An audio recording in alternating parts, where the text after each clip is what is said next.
ଯୋଗ ଶରୀର ଓ ମନକୁ ସୁସ୍ଥ ରଖିବାରେ ସହାୟକ ହୋଇଥାଏ। ମାନସିକ ଚାପ ହେଉ ଅବା ଉଦାସୀନତା ସବୁଥିରୁ ମୁକ୍ତି ଦିଏ ଯୋଗ। ଆଜିକାଲି ବ୍ୟସ୍ତବହୁଳତା ଜୀବନ ଭିତରେ ଲୋକମାନେ ଅଶାନ୍ତି ଓ ଚାପ ଭଳି ଅନେକ ସମସ୍ୟାର ସମ୍ମୁଖୀନ ହେଉଛନ୍ତି। ଏଭଳି ପରିସ୍ଥିତିରେ ଏକମାତ୍ର ଯୋଗ ନିଦ୍ରା ଏହି ସମସ୍ୟାର ସମାଧାନ କରିବାରେ ବହୁତ ସହାୟକ ହୋଇପାରେ। ଯୋଗ ନିଦ୍ରା ଏକ ଅତି ପ୍ରାଚୀନ ପଦ୍ଧତି। ଏହା ମାଧ୍ୟମରେ ମନ ମସ୍ତିଷ୍କ ଶାନ୍ତ ହୁଏ ଏବଂ ମନ ଭିତରେ ଚାଲୁଥିବା ସମସ୍ୟାକୁ ବୁଝି ଏହା ଉପରେ ନିୟନ୍ତ୍ରଣ ଆଣିବାରେ ସହାୟକ ହୋଇଥାଏ। ତେବେ ଆସନ୍ତୁ ଜାଣିବା ନିଦ୍ରା ଯୋଗ ଅଭ୍ୟାସ କରିବାର ସଠିକ ଉପାୟ ଏବଂ ଯୋଗ ନିଦ୍ରାର ଉପକାରିତା। ତେବେ ପ୍ରଥମେ ଜାଣିବା ଯୋଗ ନିଦ୍ରା କିପରି କରିବେ।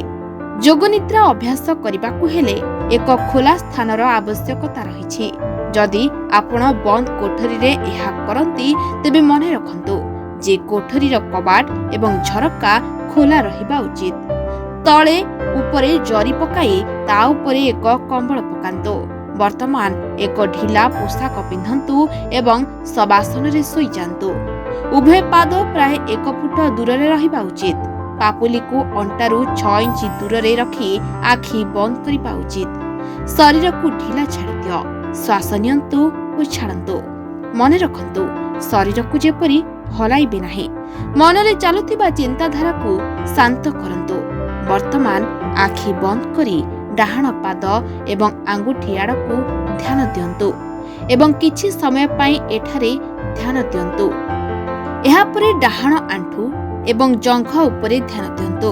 ବାମ ପାର୍ଶ୍ୱରେ ମଧ୍ୟ ସମାନ ପଦ୍ଧତି ଅନୁସରଣ କରନ୍ତୁ।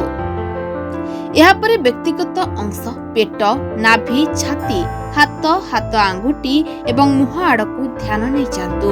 ଏହାପରେ ଶ୍ୱାସ ନିଅନ୍ତୁ ଏବଂ ଛାଡ଼ନ୍ତୁ। ଏହି ସମୟରେ ଅନୁଭବ କର ଯେ ତୁମର ପ୍ରିୟ ଶାନ୍ତ ସ୍ଥାନ ଯେପରି ଶାନ୍ତ ପର୍ବତ ଏବଂ ଶାନ୍ତ ବେଳାଭୂମିରେ ଅଛ। ନିଜ ଶରୀର ସହିତ ଆଖପାଖର ପରିବେଶ ଉପରେ ଧ୍ୟାନ ଦିଅନ୍ତୁ, ଯେପରି ପବନର ଗତି, ପକ୍ଷୀ ଏବଂ ପକ୍ଷୀମାନଙ୍କର ଶବ୍ଦ, ଗଛର ଗତି କରୁଥିବା ଶବ୍ଦ। ଡାହାଣ ପାର୍ଶ୍ୱରେ ଶୋଇବା ସହ ବାମ ନାକଫୁଲର ଶ୍ୱାସ ଛାଡ଼ନ୍ତୁ। 5 ରୁ 10 ମିନିଟ୍ ପରେ ଧୀରେ ଧୀରେ ଆଖି ଖୋଲନ୍ତୁ। ଏପରି କରିବା ଦ୍ୱାରା ଆପଣଙ୍କ ମନ ଶାନ୍ତ ରହିବ। Bureau report, reporters today.